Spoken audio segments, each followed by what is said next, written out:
5 ወሳኝ የብድር ቅድመ ሁኔታዎች በዚህ ቪዲዮ አብረን እናያለን። ይህንን ቪዲዮ ላይክ በማድረግ ጀምሩት። እንዲሁም ለቻናላችን አዲስ ከሆናችሁ ሰብስክራይብ እያደረጋችሁ እስከ ቪዲዮ መጨረሻ አብራችሁን ቆዩ። እንግዲህ ብዙ ሰው ብድር በሚያስብበት ሰዓት ብዙ ጊዜ የሚጨነቀው ስለ ሰነዶች ነው። ስለ ንግድ ፍቃድ፣ ስለ ቲን ናምበር፣ ዋትኤቨር ወዘተ፣ ስለ ትዳር ሰርቲፊኬት ምናምን እነዚህ ነው የሚጨነቀው።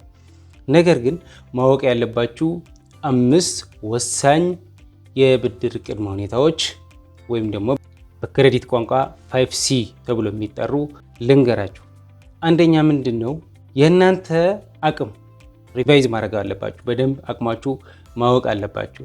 ያ ማለት ምን ማለት ነው? እናንተ ብድር ስትጠይቁ ባንኮች አስተማማኝ ገቢ ይፈልጋሉ። ይህ ተበዳሪ ወይም ይሄ ደንበኛ አስተማማኝ ገቢ አለው ወይ ብለው ቼክ የሚያደርጉ ይህንን በደንብ ሪቫይዝ ያደርጋሉ። ስለዚህ እናንተ ይህንን ወደ ባንክ መሄዳችሁ በፊት የራሳችሁ አቅም በደንብ መገምገም አለባችሁ ማለት ነው። ሁለተኛ ክሬዲት ሂስትሪ ነው ወይ ደግሞ የብድር ታሪካችሁ ማለት ነው። ንጹህ የብድር ታሪክ መኖር አለበት። ባንኮች የሚያዩት ይህንን ነው። ንጹህ የብድር ታሪክ መኖር አለበት። ይህንን ስል ምን ማለት ነው? ማመልከቻ ስታስገቡ አበዳሪ ድርጅት ወይ ደግሞ ለባንክ ስታስገቡ ቼክ የሚያደርጉት ነገር ምንድን ነው? ኢሚዲየትሊ ክሬዲት ሂስትሪ ይጠይቃል። ክሬዲት ሂስትሪ ሲጠየቅ ምንድን ነው? ያ ሰው በሰዓቱ ሲከፍል ነበረ ወይ? የብድሩ አመላለስ ወይም የብድር አመላለስ ሂደት ሙሉ መረጃ ቼክ ያደርጋሉ ማለት ነው። የብድር ታሪካችሁ በጣም የተበላሸ ከሆነ እናንተ ብድር የማግኘት እድላችሁ በጣም ዘቅተኛ ነው። ንጹህ የብድር ታሪክ መኖሩና አለመኖሩ በእናንተ በኩል ቼክ ማድረግ አለባችሁ። ሶስተኛ ኮላተራል ነው። በእርግጥ ያለማስያዣ ብድሮች አንዳንድ አበዳሪ ተቋማት ሊኖሩ ይችላሉ። ነገር ግን ኮላተራል መኖር አለበት ማለት ነው። ኮላተራል ወይም ቤት ሊሆን ይችላል ወይም መኪና ሊሆን ይችላል። ብቻ ባንኩ በእናንተ ያልከፈላችሁት ያ ያስያዛችሁት ንብረት ቶሎ ወደ ብር የሚቀየር መሆን መቻል አለበት ማለት ነው። የምትጠይቁት ብድርና እናንተ ያላችሁን ንብረት ባላንስ የሆነ መጠየቅ አለባችሁ ስታመለክቱ ማለት ነው። አራተኛ ካፒታል ነው። እናንተ ስትበደሩ የሆነ ቢዝነስ ለመጀመር ነው ወይ የሆነ ቢዝነስ ለማስፋፋት ነው። ኦፍ ኮርስ ቢዝነስ ማን መሆን አለብህ? የሆነ ከባንክ ወይም ከአበዳሪ ተቋም ለማግኘት ንግድ ፍቃድ፣ ቲን ናምበር እነዚህ ወዘተ ኦልሬዲ ኮመን ናቸው ብዬ ነው እንጂ ንግድ ፍቃድ ምናምን ስለሚያስፈልግ ኦልሬዲ ነጋዴ ነው የሚበደረው። እናንተ ስትበደሩ ማለት ነው የሆነ ቢዝነስ ራን ለማድረግ ነው ወይ የሆነ ቢዝነስ ለማስፋፋት ነው። የእናንተ ድርሻ እዛ ቢዝነስ ምን ያህል ነው? ወይስ ሙሉ በሙሉ ከባንክ ተበድሬ ስራዬ ልስራ ብላችሁ ነው ያሰባችሁት? ይህንን ነገር ባንክ ሙሉ በሙሉ ከባንክ ወስዳችሁ ተበድራችሁ ሙሉ በሙሉ ቢዝነሳችሁ በዛ ራን እንደታደርጉት ሪከመንድ አያደርግም።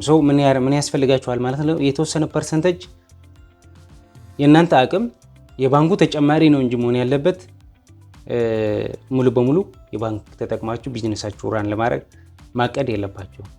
ምንድነው ባንክ አንተስ ምን አለ ብሎ ይጠይቃችኋል ማለት ነው።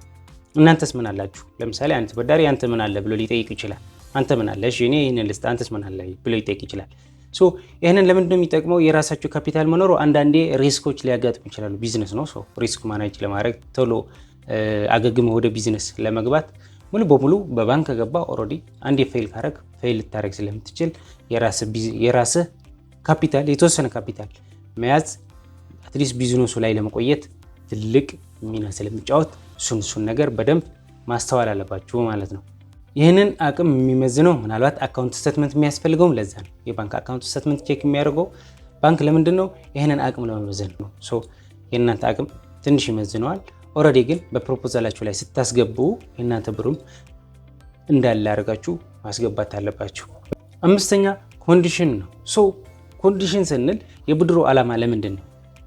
የሆነ የብድር ተቋም ለምሳሌ እናንተን ሲያበድር ገበያ ላይ ምን ይፈጥራል ነው። አሁን ከብሔራዊ ባንክ አንጻር፣ ከሀገሪቷ ጸጥታ አንጻር፣ ከሀገሪቷ የዋጋ ግሽበት ወይ ደግሞ የኢኮኖሚ ተጽዕኖ አንጻር ምንድን ነው ተጽዕኖ? ምን አይነት ተጽዕኖ ይፈጥራል? ያ ብድር ለምንድን ነው የምትፈልጉት? የብድሩ ዓላማ ለምንድን ነው? ይህንን ጥያቄም በሚገባ መለስ አለባችሁ። እናንተ የምትመልሱት መልስ ምናልባት ባንኮች የሚፈልጉት መሆን አለበት።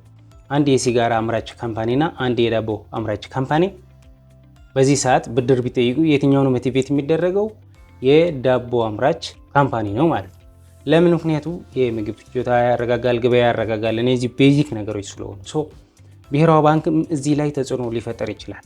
በቅርቡም ሰምታችኋል። ብሔራዊ ባንክ ለአምራች ኢንዱስትሪዎች በይበልጥ ሞቲቬት የሚያደርግ ህግ እናወጣለን የሚል የብድር ፖሊሲ ትንሽ ሪቫይዝ እንደሚደረግ በቅርቡ ይፋ እንደሚሆን ተናግሮ ነበር። እኔም ቪዲዮ ሰርቼላችሁ ነበረ። ይህንን ነገር ምን ያመጣል የምትሉት ነገር አሁን ለምሳሌ እናንተ ሪኩዌስት የምታደርጉበት መንገድ ከአገሪቷ ኢኮኖሚ ማች የሚያደርግ መሆን መቻል አለበት። ከጸጥታ አንጻርም ዋትኤቨር ማለት ነው። ባንኮች ሲያበድሩ ጸጥታም ሪቫይዝ ያደርጋሉ። የምትሰሩት ቢዝነስ በደንብ ነው ቼክ የሚያደርጉት።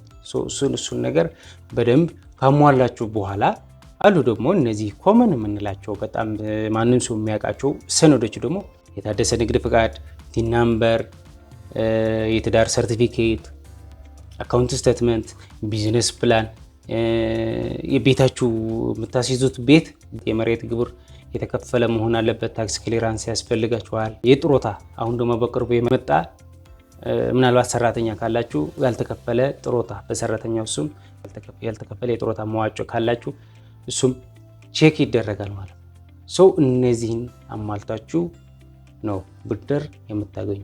እንደዚህ በሙሉ ያልናቸው ማለት ነው ከባንክ ወደ ባንክ ሊለያዩ ይችላሉ። ከባንክ ወደ ባንክ የተለያዩ መሮዎች ሊጨመሩ ይችላሉ፣ ሊቀነሱ ይችላሉ። ይህንን ነገር ማወቅ አለባችሁ። እኔ የምነግራችሁ ኮመን የሆኑ በብዛት በባንኮች የሚጠቀሙባቸው ወሳኝ ቅድመ ሁኔታዎች ነው እኔ የነገርኳችሁ።